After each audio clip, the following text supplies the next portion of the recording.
you, soft, warm water, so warm. And it bathes you, and then it relaxes back into the sea. And that's your breathing. As the wave comes in, that's your inhale. As the wave goes out, that's your exhale. And the wave comes in again up around you, that's your inhale. But now when it relaxes, when you exhale and it goes back out to sea, go with it. Go back into the sea, but this is not water. This is a sea of pure grace, of pure love. And you are sinking into it, and you are one with it. You are pure love. You are pure grace. You are the beloved and divine presence in all places, at all times, forever.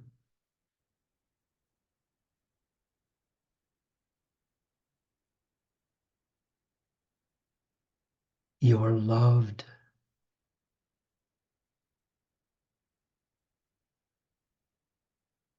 You are so loved.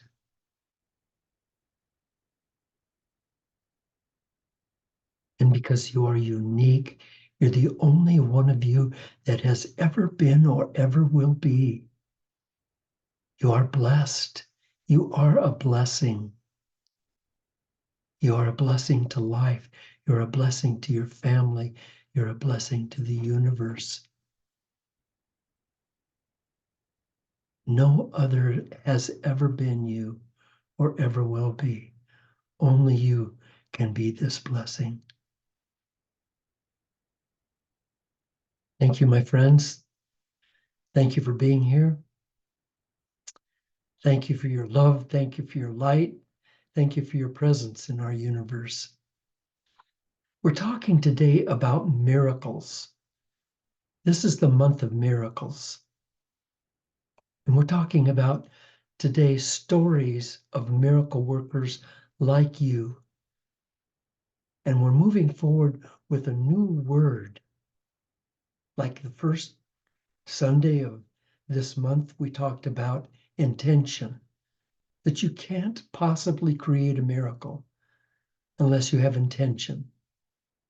And you can't possibly have intention unless you have a vision, unless you have something to have intention on.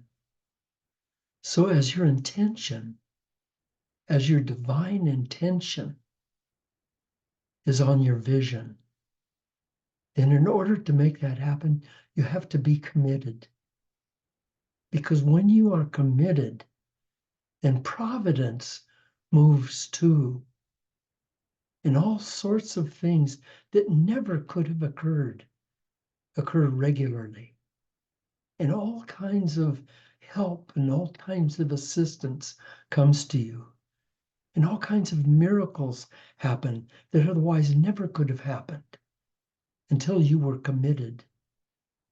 You can't be hesitant. You can't be doubtful.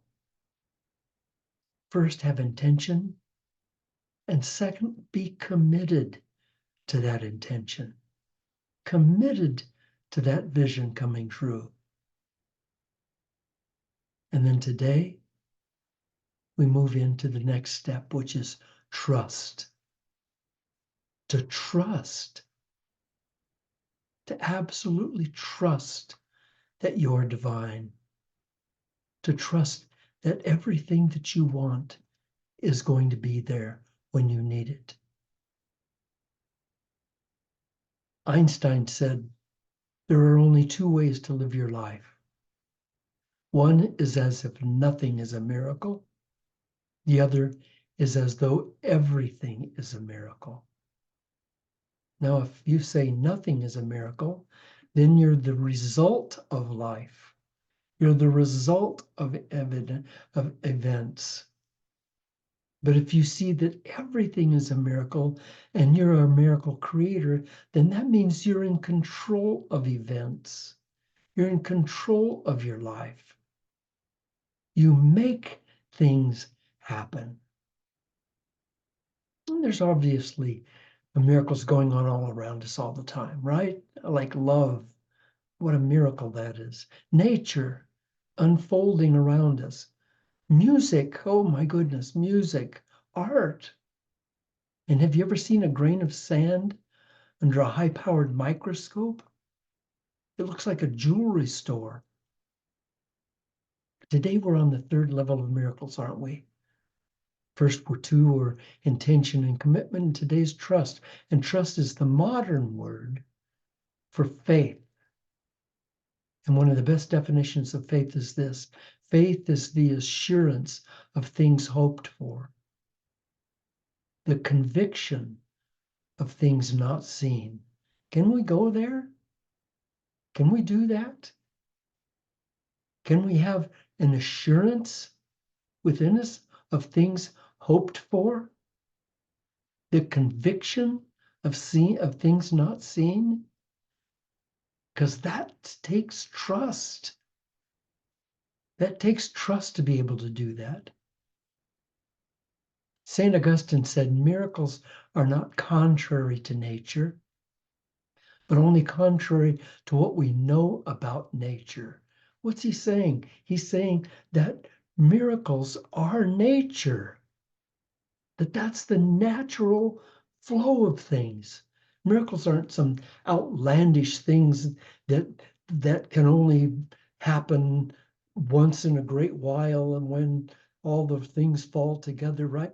Nature is a miracle and it goes on constantly.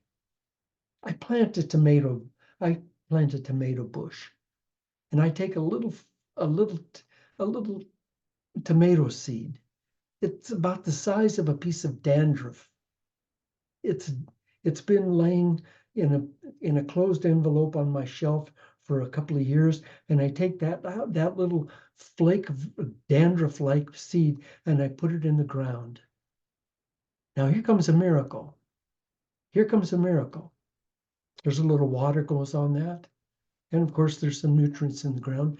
And something happens. Little roots start sprouting out of that little piece of dandruff. Little roots start coming out of it. Is that a miracle? And the roots go out and out and out and out. And then a little shoot comes up, and then there's some leaves on that, and it comes up a little higher. And then there's a little tiny green tomato on there. Oh my goodness. Is this a miracle? And then it grows, and then I have to put up trellises for it. And one time I grew tomatoes, and I believed in my tomatoes so much, and I talked to them. I actually talked to my tomato vine. And wherever I was in the world, because I was traveling a lot in those days, if I was in Asia or wherever I was always talking to my tomatoes saying, I believe in you. I know who you are. You're comfortable home here, and you're welcome here, and this is your home, and I want you to know that you are loved. And I talked to those tomatoes, and they kept growing and growing, and finally they grew all the way up over the eaves of the house. There was an article about them in the newspaper. That little grain, that little tiny dandruff-sized flake that was a tomato seed grew to have hundreds and hundreds and hundreds of tomatoes on it. Where did they come from? Where did those tomatoes come from? From that little seed? And each one of those tomatoes had maybe 100 seeds inside of it. What's the potential then of that? In my book, God's Phone Number, you can read exactly what happens when those multiply. And you can see that within a couple of years, you'll have tons, not hundreds or pounds, but tons of tomatoes from that same seed. We're looking for miracles. And St. Augustine said miracles are not contrary to nature, but only contrary to what we know about nature. And we are nature. Listen, we can't go forward today, not one step without trusting that things will be okay, that we can make it, that we'll be safe and that we'll be protected. That's a basic foundation for sanity, isn't it? Trust. The basic foundation for sanity. Some people are afraid of taking risks, and I understand that. I've been afraid too. But without risk, there is simply no life. There's simply no life. Life doesn't exist without risk. You might have a beating heart and a working brain, but life itself doesn't exist unless we're risking. Please look at it this way. The dangers that you and I feel, the dangers that you and I are concerned about, are mostly from misleading information that was heaped on us at an earlier time, and that keeps being heaped on us by news stories. And so we keep hearing these news stories about, for instance, about homicides, and we say, "Whoa, I don't know if I should go out at night. I don't know if I should go out and walk on the street, and maybe I should get a gun." And we think about, well, what are the most dangerous cities in the United States? Where would I not want to live? And I'm going, oh my God, homicides. I wouldn't want to live in New York. Wouldn't want to go out in New York at night. And, well, what about Chicago? New York and Chicago. Wow. Actually, the city with the most homicides is St. Louis, Missouri. New York doesn't even come into the picture. It's not even in the top 20. Chicago is number 10. So how much of our erroneous belief systems just went out the window? And how about Canada? A lot of people are watching from Canada. Were you about to say Toronto or Montreal or Vancouver? Actually, the top 4 are Regina, Thunder Bay, Winnipeg, and Greater Sudbury.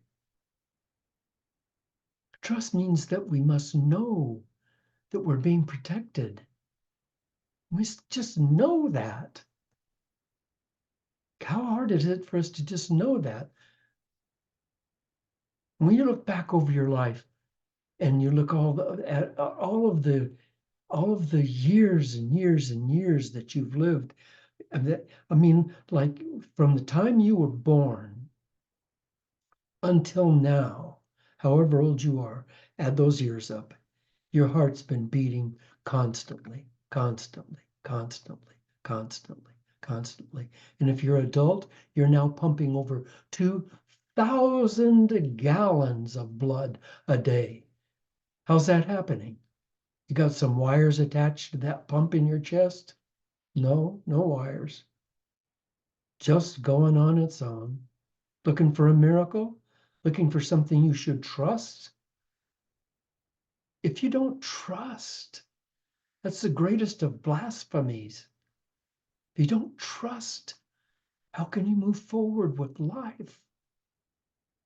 And do you think taking a risk, when I talk about that we need to be taking risks, is taking a chance? No, chances are like for gamblers, like rolling dice or pulling slot machine handles. Those are gambles. Those are chances. And they're not the same as risking. Risking means moving at least one small step outside of my comfort zone every day. And so my comfort zone expands so that I become more of a miracle worker. One step, one tiny step outside of my comfort zone each day, moving through my fear, learning to trust that all is well and that all is going to be well, no matter what the present situation looks like. Alan Cohen, great thinker, great author, said to be a miracle worker, you don't have to get a doctoral degree. You don't have to become a minister. You don't have to eat a particular food or be able to meditate for long hours. All you need do is begin to see the beauty in your life and those around you. So could you see the beauty in a tomato vine with all of its big, bright, luscious, juicy, sweet tomatoes hanging on it? Can you see the beauty in a pine tree that's reaching 100 to 200 feet into the air and living over 100 years, well over 100 years? And you know how big a pine cone seed is? A pine nut is smaller than a BB, and that tree came from that. And it gives off cones, and the cones have thousands and thousands of seeds, and they spread across the forest floor, and other trees come up, and that's a miracle. But we don't think about that as a miracle. We just say, well, that's nature. But we're nature. We're nature. And the difference between a pine cone or a pine tree or a tomato seed or a tomato vine and us is that we have the ability to decide to create a miracle. So Alan Cohen said, all you need to do is begin to see the beauty in your life and those around you. So from the time we wake up in the morning until the instant we drop off asleep at night, we're protected. How do I know that? How do I know that? How far have we come since that birth? How many losses have we endured? How many broken hearts? How many hurricanes and tornadoes and avalanches of tragedies and hard times that we thought would never end? And you made it. You made it. You did so because you're not here by mistake. You're being blessed, which means protected. You are a precious treasure. You are an incarnation of life itself, of the expression of life. You are the expression of life. So now, are we ready to stop procrastinating and step into the unknown? We have things in our life we want healed, right? We want more abundance of health and of wealth and of relationships and of peace and of joy and of adventure and of excitement. We want to live each day as if it's the very best day of our lives. We're ready to start creating miracles. William Blake said the person who does not believe in miracles surely makes certain that he or she will never take part in one. So today I want to talk to you a little bit also about people who've created miracles, about miracles and miracle workers in different parts of the world. Now, please remember that when you hear these stories, the first three steps in creating a miracle are intention, they each had an intention, commitment, they each were committed, and they trusted. They trusted. Here's a story from Rosalina from Canada. She said, when I was 8 years old, I was walking down a road with no sidewalks with my best friend from school. He was walking on the narrow road and I was walking on the gravel shoulder, and we were just talking and laughing like we always did. And as I turned to my friend to answer a question that he asked, out of the corner of my eye, I saw a car and it was right on him. It was going fast and it was right on him. And there was no time to do anything but scream. And I screamed. And the second I screamed, I saw a pair of giant hands come out of nowhere in the whitest gloves I've ever seen. And they went under his armpits and they lifted him up over the car, and the car went by and they sat him back down right next to me. And he was white as a ghost. He was speechless. What just happened? He asked me. And I told him what I saw, and he was in complete shock. And so was I. That was a miracle. When she screamed with intention and commitment. No, this will not happen. No.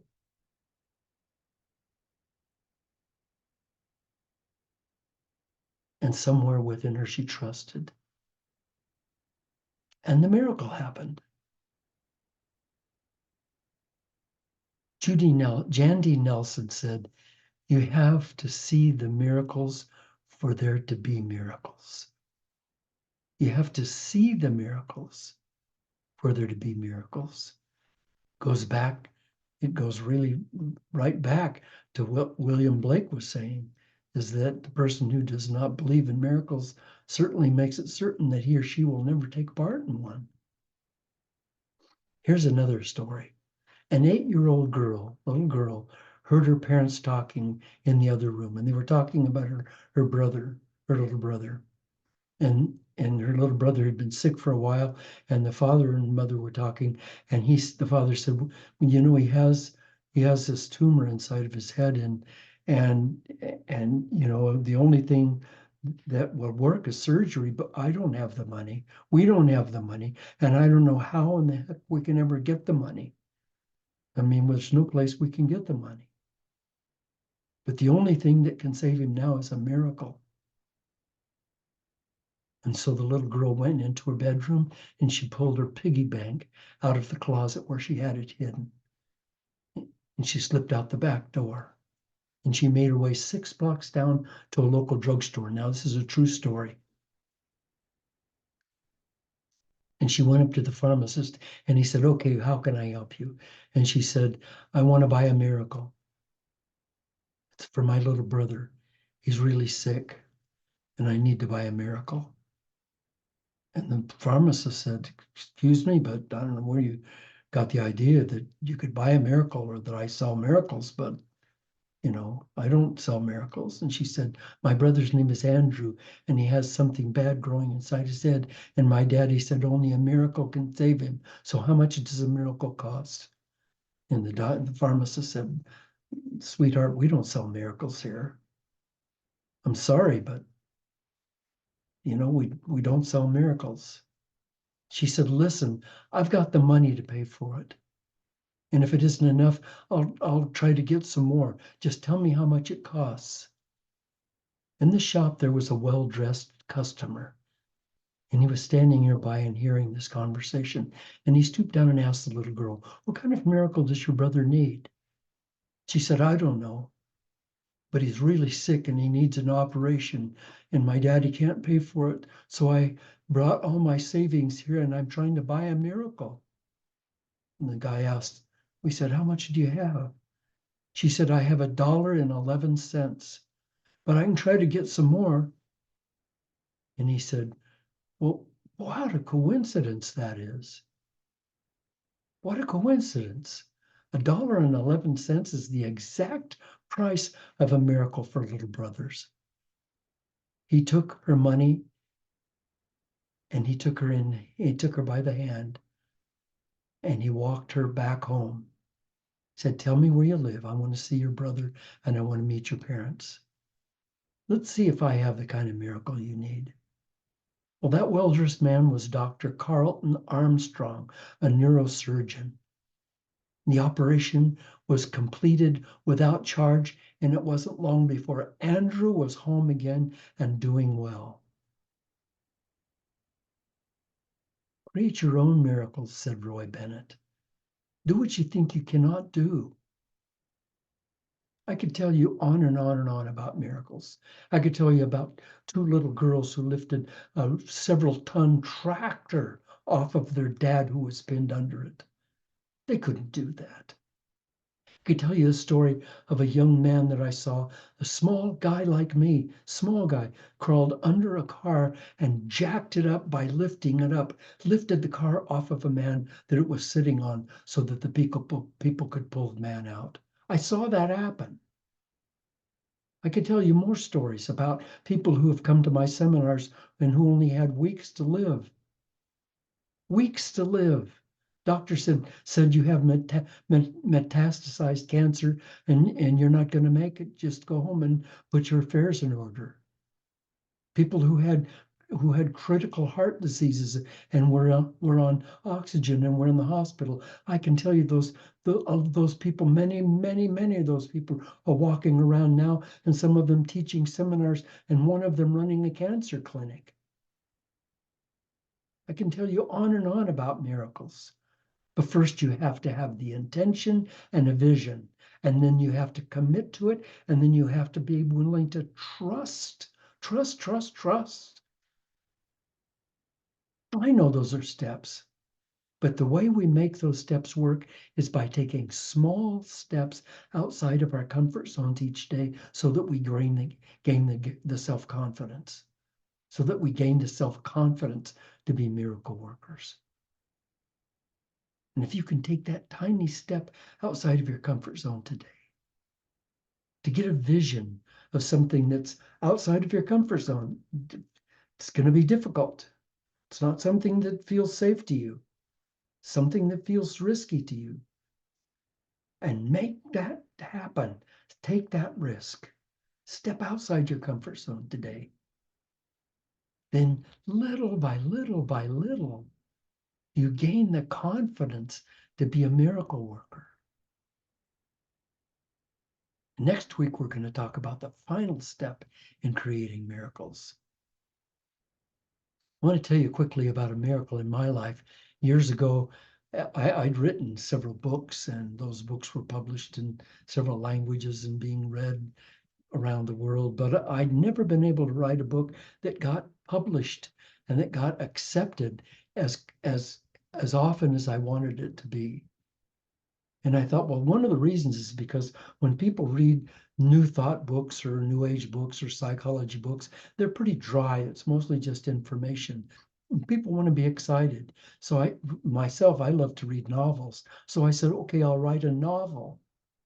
Well, to begin with, then a novel had to have incorporated into it all of the great steps of metaphysical reality that I teach. Okay. Secondly, the biggest part of the world of people who follow these metaphysical rules of life are women. 80% are women. So it has to be a book that women want to write, that want to read. So I have to write the book then for women. And the way to write it for women is to write it in the first person of a woman's voice. In order to do that, I'm going to have to go into my woman self and write from that woman self. And I was inspired by the guy who wrote Memoirs of a Geisha, one of the greatest books ever written, or read. And that book was written by a man in first person of a woman. So I thought, I can do this. But it's a huge risk. It's a miracle. It's outside my comfort zone. I have to actually be a woman. But I worked on the book, and it took me years to write it, years to finish it. The book's being released tomorrow. The name of it is Up She Falls. It's a story of a right-wing, hard, conservative assistant district attorney in San Francisco who suddenly falls into the light, and she fights it with everything she can, but it's still, she keeps getting pulled into it.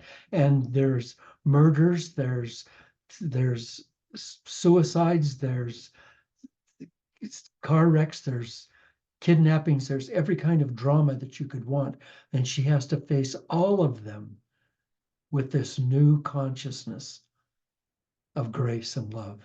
It's exciting. It's an exciting book. So please find a way to order that book and put it on your downline. Put it on, let all the people that you know, let them know about it so we can make that book work. Thank you for being with me today. Thank you. I so appreciate you, and I love you. please go to my website, bobtrask.com, and leave a little donation, if you will, so I can keep these weekly resets going. And also bring friends to these weekly resets so we can grow.